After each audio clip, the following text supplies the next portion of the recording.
전 성경은 1600년이라는 기간 동안에 하나님께서 30여 명의 사람들을 각 시대에 세우셔서 성경을 기록하게 하셨습니다. 이사야 34장 16절에는 하나님께서 이렇게 말씀합니다. 너는 여호와의 책을 읽어보라. 하나님 말씀을 의미하고 있습니다. 그러면서 하실 말씀이 여호와의 입이 이를 명령하셨고 하늘에서 내리시는 이 말씀이 우리가 가지고 있는 성경에 기록된 말씀입니다. 이 말씀을 인간의 소리로 듣지 마십시오. 반드시 그래서 잠언 30장 6절은 너는 하나님 말씀 외에 다른 것을 더하지 말라. 하나님 집에서는 하나님 말씀 소리만 들려야 합니다. 성령님이 어디 임하십니까? 거룩하신 성령 하나님의 영은 사도행전 10장 44절에 성령께서는 말씀 듣는 사람에게 내려오십니다. 오늘 현장이 되시길 바랍니다. 천국의 사람으로 보장받은 사람 누구일까요? 오늘 한 구절 속에 놀라운 진리가 있습니다. 예수님께서 친히 말씀하셨습니다. 주님께서 가장 중요한 말씀은 제자들 입을 빌리지 않습니다. 사람 입을 빌려서 말씀하지 않고 주님이 직접 하시는 말씀이 소개됩니다. 그 말씀은 마태복음 13장 44절 말씀을 소개합니다. 우리 주님께서 말씀하시기를 천국은 마치 밭에 감추인 보화와 같으니, 우선 이 말씀을 정리를 하면 천국은 밭에 감춰져 있는 보화와 같다 있습니다. 천국이 보화입니다. 보화를 내가 가져버리면 천국은 이미 보장받은 것입니다. 보화를 내가 가지면 천국은 이미 나에게 확정하셨습니다. 의심 없는 이 말씀을 그대로 믿으시기 바랍니다. 마태복음 13장 44절 말씀하시기를 이렇게 기록하고 있습니다. 천국은 마치 밭에 감추인 보화와 같으니 사람이 이 보화를 발견한 후에, 그리고 하시는 말씀이 숨겨두고 기뻐하며 돌아가 자기 소유를 다 팔아 그 밭을 샀느니라. 몇 가지 의문점을 던지겠습니다. 여기서 말씀하는 천국은 무엇일까요? 어디 있을까요? 그리고 밭이 의미가 무엇일까요?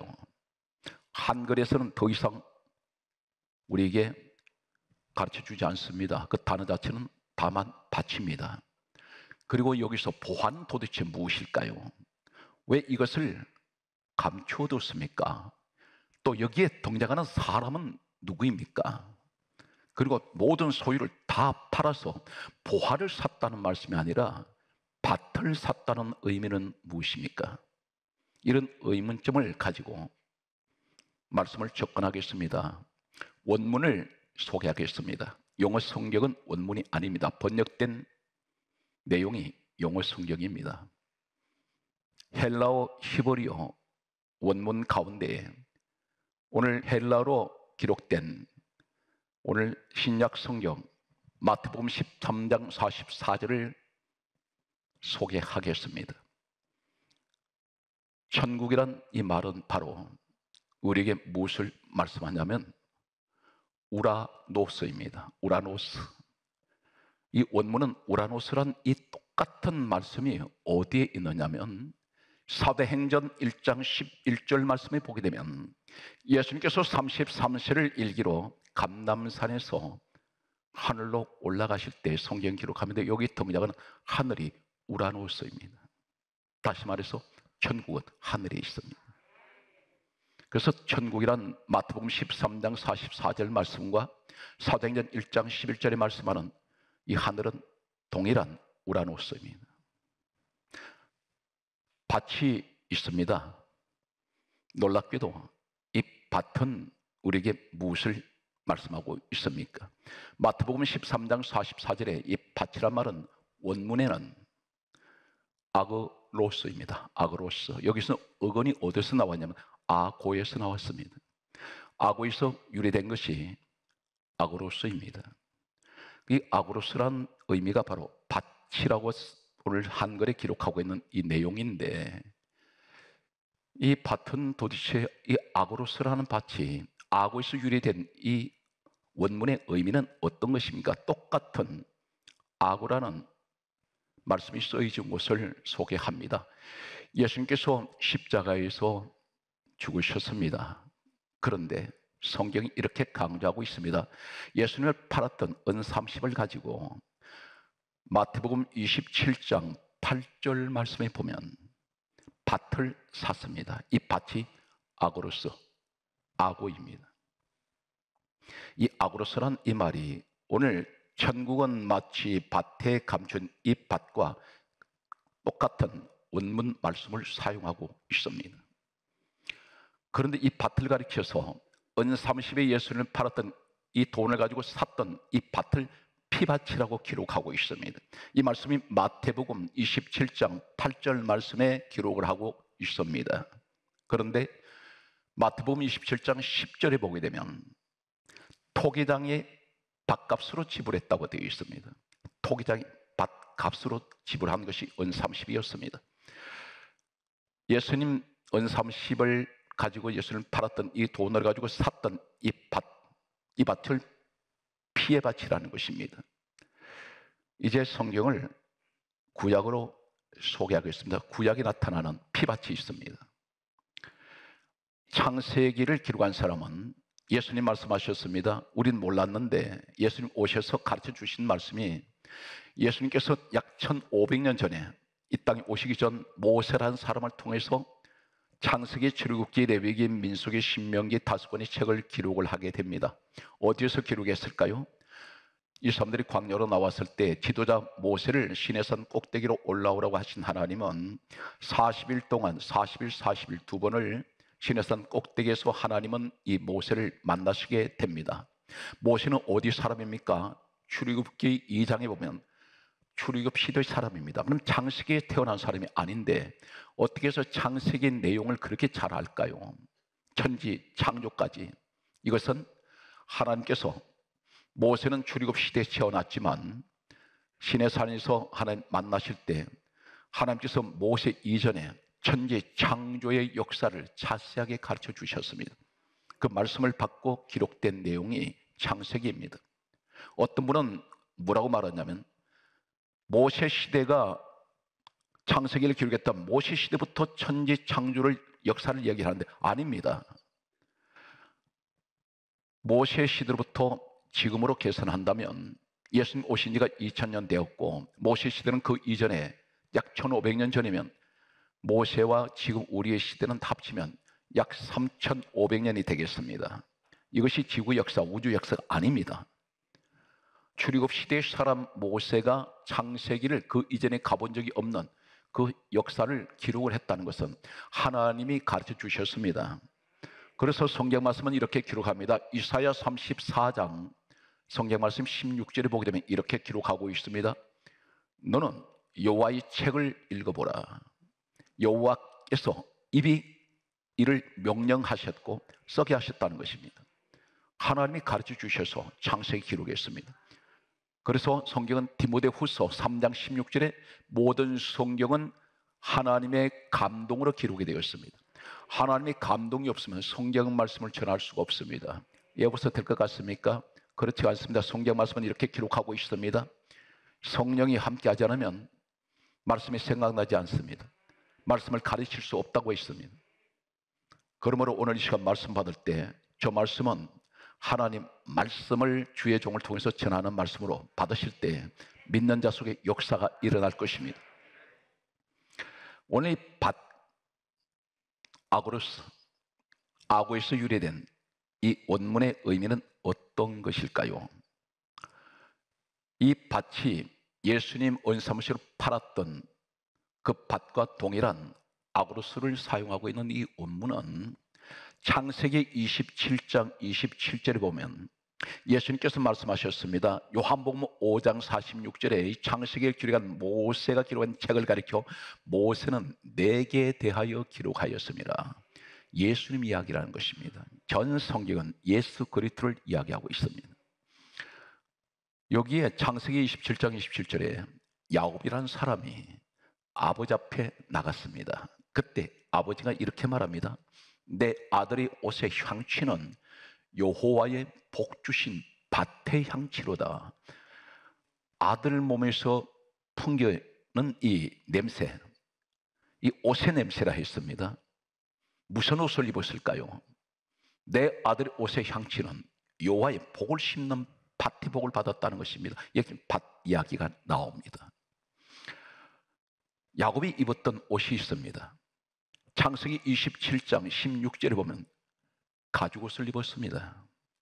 이 가죽옷 누가 만들어 줬냐면 어머니 리브가가 만들어 줬습니다. 바로 입혔습니다. 이 짐승 왜 죽었습니까? 왜 희생되었습니까? 누구 때문에? 야곱 때문에 죽었습니다. 야곱한테 이 옷을 입혀 주었습니다. 이 희생제물은 야곱 때문에 희생되었습니다. 그렇다면 이 염소를 가지고 가죽옷을 입혔는데 염소는 무엇을 말합니까? 레위기서 1장 10절에 함께 바쳐지는 제물입니다. 그런데 이 사람이 본래 어떤 사람인가요? 이 야곱에 대해서 이렇게 기록하고 있습니다. 이사야 41장 14절에 버러지 같은 너 야곱아 벌레라는 것입니다. 좀 더 직역을 하면 지렁이입니다. 이 지렁이 같은 너 인생 야곱아, 우리 인생이 지렁이 같은 인생을 살아도 이 지렁이가 어디에서 묻혀 삽니까? 시궁창 속에 시궁창에 묻혀 있습니다. 하수구에 가면 가장 썩은 냄새나는 그런 곳에 지렁이는 묻혀 있습니다. 우리 인생이 그렇게 살았습니다. 야곱이 그런 인생 살았다는 것입니다. 이 사람은 인생을 살아오면서 아버지도 형제도 이 사람은 상관없습니다. 전부 이 사람은 자신의 목적을 위해서 아버지도 속이고 형도 속였던 사람입니다. 그런데 희대의 사기꾼이라고 할 수가 있습니다. 그런데 이 사람이 피옷을 입었더니 하나님의 복을 받는 밭의 축복을 받습니다. 지금 아버지가 하는 말은 무슨 말이냐면 내 아들의 옷의 향취는 피냄새를 말합니다. 너를 위해서 죄인 야곱을 위해서 죽은 희생제물의 피냄새가 이것은 여호와의 복 주신 밭의 복이로다. 바로 피밭이란 말입니다. 이 피밭이 신약에 예수 그리스도의 은삼시 팔았던 피밭입니다. 그런데 핏값으로 산 이 밭 오늘 이 시대에 있습니다. 어디 있을까요? 바로 사도행전 20장 28절에 하나님께서 자기 피로 사신 교회입니다. 동일합니다. 은30에 샀던 피밭, 하나님의 교회는 하나님 핏값으로 사신 교회입니다. 이 밭은 오늘 복음적으로 교회를 말씀합니다. 천국은 마치 밭에 감춘 보화와 같으니 이 말씀은 하늘에 올라가는 사람은 오늘 교회에 감추어진 보화가 있다는 말씀입니다. 그런데 오늘 이 악어에 대한 7가지 이 밭에 나온 이 사람이 남의 밭에 왔습니다. 자신의 밭이 아닙니다. 그래서 자신의 소유를 다 팔아 그 밭을 샀다고 했는데 이 교회는 하나님 핏값으로 사신 교회는 누구의 교회입니까? 하나님의 교회입니다. 우리 아버지의 교회입니다. 이 교회는 에베소서 1장 23절에 교회는 주님의 몸이라고 했습니다. 그렇다면 여기에 밭이라는 이 악어, 원래 유래가 된 이 어근이 악어로서에 대한 이 어근이 악어인데 이 밭에 나오는 이 사람이 누가일까요? 오늘 마태복음 13장 44절에 분명 밭에 나온 사람이 있습니다. 이 사람이라는 의미가 원어에는 안트로포스입니다. 안트로포스라는 말이 무슨 말일까요? 위를 바라보는 자. 그 위를 바라본 자는 의미가 어떤 것입니까? 골로새서 3장 1절에 보면 너희는 위의 것을 찾아라. 거기 예수 그리스도가 계시나니라. 주님을 찾는 사람이 오늘 하나님의 몸된 예수 그리스도의 핏값을 하신 교회로 나온다는 것입니다. 그런데 여기에서 더 중요한 것은 이 피밭을 넣으면 하나님 피로 사신 교회에 나오는 사람이 어떤 사람일까요? 7가지가 있습니다. 이 악어란 말이 여기서 소개됩니다. 첫째가 누가복음 4장 1절에 보면 성령에 이끌리시어 성령께서 이끌려 밭으로 나왔다는 것입니다. 이 악어입니다. 여기서 이끌리시어 이 말이 악어입니다. 무슨 말입니까? 하나님의 핏값을 사신 교회에 나오는 여러분들이 누구인지 아십니까? 성령의 이끌리심을 받아서 나왔다는 것입니다. 내 생각대로 교회에 나온 것이 아니라는 것입니다. 내가 예수를 마음대로 믿고 싶어서 믿은 것이 아니라는 것입니다. 오늘 성전 주님의 몸된 교회로 나오게 하신 것은 오늘 성령님이 나를 이끌어 주셨다는 것입니다. 이 코로나 바이러스 이 사태가 계속되는, 언제 끝이 날지 모르는 이 상황에서도 주님 몸된 교회로 내가 나온 것이 성령이 나를 이끌어 오셨습니다. 과연 그럴까요? 성경 말씀은 또 이렇게 기록하고 있습니다. 이것이 오늘 본문의 밭이라는 이 의미 속에는 아고입니다. 그 원문의 의미를 또 소개합니다. 로마서 2장 4절에 보게 되면 하나님의 인자하심이 너를 인도하였도다. 여기 인도란 말이 아고입니다. 밭으로 불러내신 분 누가 인도하셨습니까? 우리 하나님 인도하셨습니다. 천국을 보장받은 사람들, 하나님께서 이 땅에 이미 천국에 갈 사람으로 확정한 사람, 성경 말씀은 또 이렇게 기록하고 있습니다. 로마서 8장 14절 말씀에 보게 되면 다음과 같이 말씀합니다. 하나님의 영으로 인도하심을 받은 여러분은 하나님의 아들이라. 여기서 인도란 말이 아고예요. 바로 본문에 마태복음 13장 44절에 이 밭, 이 말이 원문의 아고인데, 아고로서 유래된 이 말씀이 여기서 성령에 이끌리시오 그리고 인도하셨다, 이 말씀이 아고입니다. 여러분들 내 마음대로 교회 나왔다 생각하지 마세요. 내 생각을 주관하는 분은 성령께서 하십니다. 네 가지를 더 소개하겠습니다. 여기 말씀을 보면 마가복음 3장 13절에 우리 주님께서 아무나 부르신 것 같습니까? 그렇지가 않습니다. 성경이 이렇게 강조합니다. 자기가, 누가? 우리 주님이 원하시는 자를 부르시느니라. 원하시는 자를 부르셨다는 겁니다. 여러분이 우리 주님이 원하신 사람들입니다. 이러한 마음을 가지세요. 성경은 그 말씀을 정확하게 기록하고 있습니다. 우리 주님이 부르시니까 오신 겁니다. 여기 성경 말씀은 또 소개하겠습니다. 요한복음, 놀랍게도 6장 44절 말씀에 우리 주님이 또 이렇게 말씀합니다. 나를 보내신 내 아버지께서 이끌지 아니하시면 아무도 내게 올 자 없느니라. 여기서 이끌다, 이 말씀이 아고입니다. 하나님께서 나를 예수님 앞으로 이끌지 않았으면 주님 앞에 아무도 올 수가 없다는 것입니다. 오늘 여러분 주님 몸된 교회에 내가 나온 것은 세상은 나를 인정하지 않아도, 나를 무시하고 나를 기억하지 않는다 할지라도 우리 하나님 나를 기억하세요. 그래서 주님 몸된 교회로 나를 부르셨고 성령이 나를 이끌어 주셨고, 오늘 하나님은 나를 오늘 또 이 자리에 나오게 하셔서 천국을 확증받은 사람, 천국에 대한 보장을 받은, 오늘 그 말씀을 여러분께 주고 계십니다. 오늘 성경 말씀은 또 이렇게 기록하고 있습니다. 오늘 성경 말씀을 보게 되면 요한복음 15장 16절은 이렇게 기록하고 있습니다. 주님이 또 이렇게 말씀합니다. 너희가 나를 택한 것이 아니요 내가 너희를 택하여 세웠나니. 무슨 말입니까? 내가 교회를 다니고 싶어 다니는 것이 아니라는 것입니다. 내가 예수를 믿고 싶어 내 마음대로 믿은 것이 아니라는 것입니다. 주님이 나를 먼저 택하셨다는 것입니다. 그래서 내가 어떤 때로는 우리는 이런 얘기 하지요. 내가 교회를 선택했어. 내가 이 교회 내가 선택했어. 아닙니다. 주님이 선택하게 하신 거예요. 주님께서 여러분을 진품으로 만드셨습니다. 오늘 사랑하는 성도 여러분, 그러면 여기에서 가장 중요한 것은 보화가 뭘까요? 이 보화를 가져버리면 천국을 가진 건데, 천국은 마치 밭에 감춘 보화 같다 그랬지 않습니까? 그래서 내가 이 땅에서 보화만 가져버리면 이미 천국 보장받았고, 이 보화만 내가 가져버리면 천국의 사람 확정돼 버렸는데, 이 도대체 보화가 무엇일까요?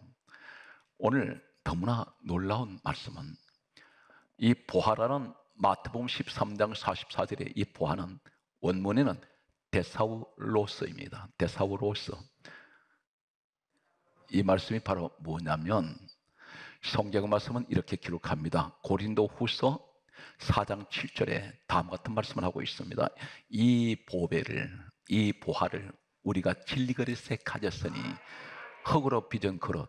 이 그릇이 로마서 9장 24절 우리가 그릇이라 그래요. 내 그릇은, 내 육신은 잘 깨집니다. 얼마나 잘 깨는지 몰라요. 잘 부서져 버려요. 흙으로 만든 그릇이니. 그런데 여기에 보화가 담겨 있어요. 이 보화가 누구냐면 베드로전서 2장 4절에 이 보배가 바로 예수입니다. 예수님을 내가 소유하면 천국 소유한 거예요. 이 사람이 이미 천국의 사람 확정되어 있습니다. 보장되어 버렸습니다. 쉽게 말할 수 있습니다. 우리 다 예수 믿지 않습니까? 그 믿음이 천국 갈 만한 믿음입니까? 아니에요. 감춰져 있다 그랬잖아요. 아무나 발견할 수 없다는 것입니다. 아무나 가질 수 없다는 것입니다. 숨겨놓았습니다. 오늘 여기에 보화 발견했어요. 왜 숨겨놓습니까? 오늘 이 밭에 나온 이 사람은 보화 발견했을 때 숨겨놓습니다. 자기 것 확실하게 만들려고. 그런데 숨겨두었다는 말은 무엇인가요? 말입니까? 너무 귀하기 때문에, 너무나 소중하기 때문에 혹시라도 다른 사람이 가져갈 수 있습니다. 사랑하는 성도 여러분, 교회 생활에서 받은 은혜 너무 귀한 겁니다. 이건 돈으로 계산이 안 됩니다. 예수 그분 세상 것 나는 실패하고 살았어도, 그러나 가장 성공한 사람은 예수 그리스도를 만난 사람입니다. 평생 우리 주님 내 마음에 모시고 잃어버리지 마십시오. 남이 빼앗아갈 수 있습니다. 그 빼앗는 것이 뭔지 아십니까? 은혜 떨어져 버리면 예수 잃어버립니다. 왜 그렇습니까? 이 은혜가 사람 말 한마디에, 사소한 부정적인 말 한마디 은혜가 순간적으로 떨어져 버립니다. 기도가 마비가 되어버리고 교회를 가고 싶지가 않습니다. 항상 우리 귀는 복댕기가 되기 위해서는 늘 은혜의 소리, 늘 감사의 소리, 기쁨의 소리를 들을 수 있도록 그런 기도를 꼭 아침에 하셔야 됩니다. 주님, 오늘 제가 하루 종일 내 귀에 들려오는 소리가 기쁨과 감사의 소식이 들려지게 하여 주시고, 직장이나 사업장에 나가 계시는 분들은 항상 그 기도를 해야 됩니다. 오늘 하루 주님, 우리 가정에서 혹시라도 전화 한 통이라도 오면 기쁜 소식 듣게 해주세요. 내가 웃을 수 있는 이러한 은혜의 소리를 듣게 해주세요. 항상 이런 귀가 열려있는 천국에 확정된 분, 보장된 여러분 되시기 바랍니다. 여기에 놀라운 사실은 자기 소유를 다 팔아 그 밭을 샀다 있습니다. 왜 이렇게 이 밭이 소중할까요? 보화가 있기 때문에. 보화 되시는 예수 그리스도가 계신 오늘 밭을 상징하는 교회가, 만약 그 교회만 내가 섬기는 교회라면 나 모든 것을 다 드리고도 투자해도 아까울 것이 없다는 것입니다. 오늘 이 말씀 무슨 말입니까? 너 일생을 다 바쳐서 다 투자해도 후회가 없을 것이다. 그 보화가 있는 교회, 이 교회가 가장 하나님 기뻐하시는 교회입니다. 여기서 우리는 밭을 다 팔았다는 이 의미가 뭡니까? 자기 소유를 다 팔았다는 의미는 어떤 것을 가지고 있느냐면 최선을 다하라는 것입니다. 무엇을? 예배를 통하여 성전을 사랑할 때. 그래서 성경 강조합니다. 로마서 12장 11절에 크게 따라서요, 부지런하여 게으르지 말고 거기 와서 열심을 품고 주를 섬기라. 내가 왜 부지런해야 됩니까? 주님을 섬기기 위해서. 왜 게으르지 말아야 됩니까? 주님을 섬기기 위해서. 왜 열심을 품어야 됩니까? 주님을 섬겨야 되기 때문에. 우리는 이런 기도 하셔야 됩니다. 주님, 제가 하루에 수없이 숨을 들이쉬고 내쉴 때 이 숨소리 하나도 내 주님을 찬양하는, 내 주님께 영광 돌리는 숨소리가 되게 하여 주세요. 그런 고백이 있기 바랍니다. 주님께 좀 더 가까이 가보세요. 기도가 깊어지면 깊어질수록 영의 세계가 열려집니다. 우리 주님이 너무나 인자하신 모습으로, 때로는 솜털 같은 따뜻하고 부드러운 모습으로 찾아오세요.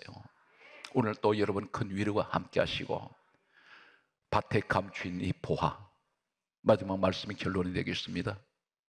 감추어졌다 했는데 그 감추어진 보화를 더 강조하고 넘어가겠습니다. 골로새서 2장 2절에서 3절이 이렇게 말씀합니다. 그리스도께서는, 그리스도 예수 그리스도는 감추어진 하나님의 보배니라. 감춰진 하나님 보배. 그런데 여기서 3절에 뭐라 말씀합니까? 그 안에는 지혜와 지식의 모든 보화가 감추어져 있느니라. 사랑하는 성도 여러분, 여러분이 가장 이 땅에 가져야 될 것이 뭐냐면, 돈을 버는 것도 중요하고 권력을 갖는 것도 중요하고 세상 것이 다 잘 된 것이 중요한데, 가장 중요한 게 뭔지 아십니까? 지혜입니다. 지식입니다. 이 지혜와 지식만 가지면 세상 모든 부경을 다 가질 수 있습니다. 지혜로운 사람 되십시오. 탁월한 경영할 수 있습니다. 뛰어난 아이디어가 하늘에서 내려올 수가 있습니다. 그러므로 그 안에 지혜와 지식의 모든 보화가 그 안에 있다 그랬습니다. 누구 안에? 예수 그리스도 안에. 그분이 바로 감추어진 우리 주님이십니다. 이 한 해 어떤 일에서 좌절하지 마시고 천국의 사람답게 하나님이 확실하게 천국의 사람 보장하신, 확정하신 오늘 여러분 오직 예수를 찬양하는 이 신년 새해가 되시기를 주의 손으로 축복합니다.